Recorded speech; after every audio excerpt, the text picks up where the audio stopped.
முக்கியமான வேளாண் சட்டங்களை பற்றி நாடு முழுவதும் இருக்கக்கூடிய விவசாய பெருமக்களிடம் இது தொடர்பான விழிப்புணர்வை ஏற்படுத்த வேண்டும் என்பதற்காக பாரதிய ஜனதா கட்சி பல்வேறு நிகழ்ச்சிகளை ஏற்பாடு செய்திருக்கிறது.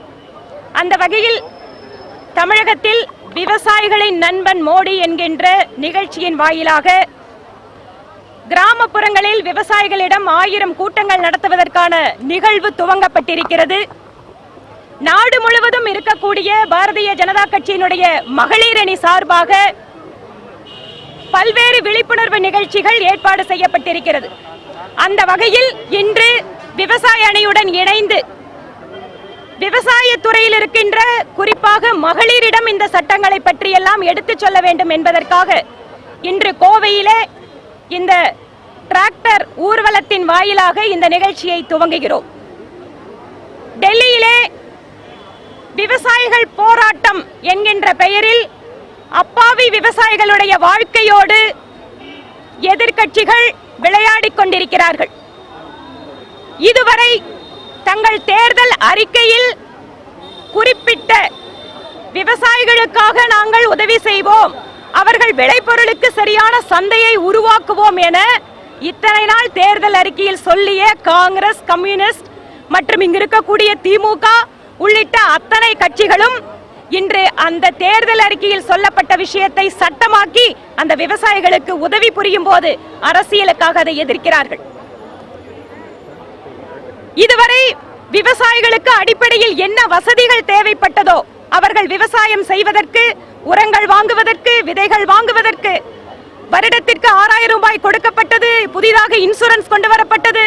நீர்நிலை ஆதாரங்களுக்காக மத்திய அரசாங்கம் ஒவ்வொரு மாநிலத்திற்கும் உதவி செய்கிறது. ஆனால் இறுதியாக ஒரு விவசாயி விளைவித்ததன் பின்னாக அந்த பொருளுக்கு சரியான விலை கிடைக்க வேண்டும் என்பதற்காக இந்த 3 சட்டங்களை கொண்டு வந்திருக்கிறது மத்திய அரசு.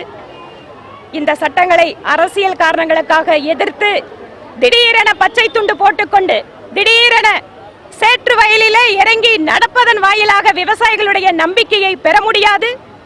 உண்மையாக விவசாயிகளுக்கு யார் இருக்கிறார்கள் என்பதை மக்களிடம் சொல்வதற்காக இந்த நிகழ்ச்சியை ஏற்பாடு பண்ணியிருக்கோம். இதன் வாயிலாக மிகப்பெரிய அளவிலே ஒரு விழிப்புணர்வு ஏற்படும் என்பது எங்கள் நம்பிக்கை.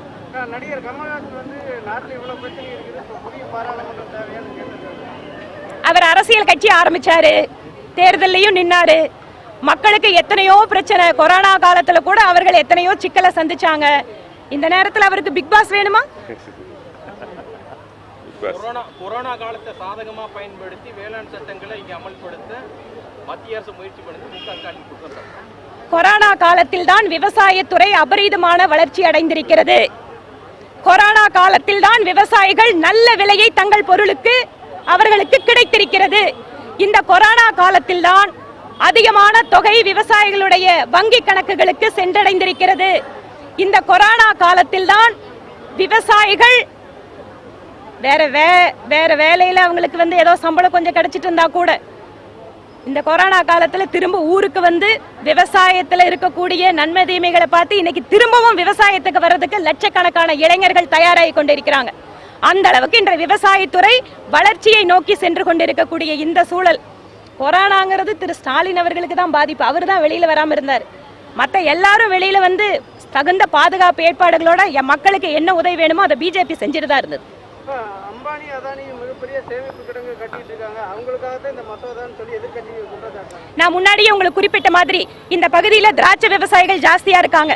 50 வருஷமா திராட்சை விவசாயம் பண்றாங்க. இந்த பகுதியில ஆயிரக்கணக்கான ஏக்கர்ல ஒரு திராட்சை வைப்பதற்கு குளிர்சாதன கிடங்கு இல்ல. இந்த பகுதியில பிரதமர் மோடி அவர்கள் அதற்கு காரணம் அல்ல. இந்த பகுதியில சின்ன வெங்காயம் அதிகமான உற்பத்தி செய்யப்படக்கூடிய பகுதி. சின்ன வெங்காயம் அறுவடையில கொஞ்சம் அந்த பற்றையில காத்து அதிகமா போய் இல்ல கொஞ்சம் மழை தண்ணி பட்டுட்டா ஒட்டுமொத்த பொருளும் வீணா போகும்.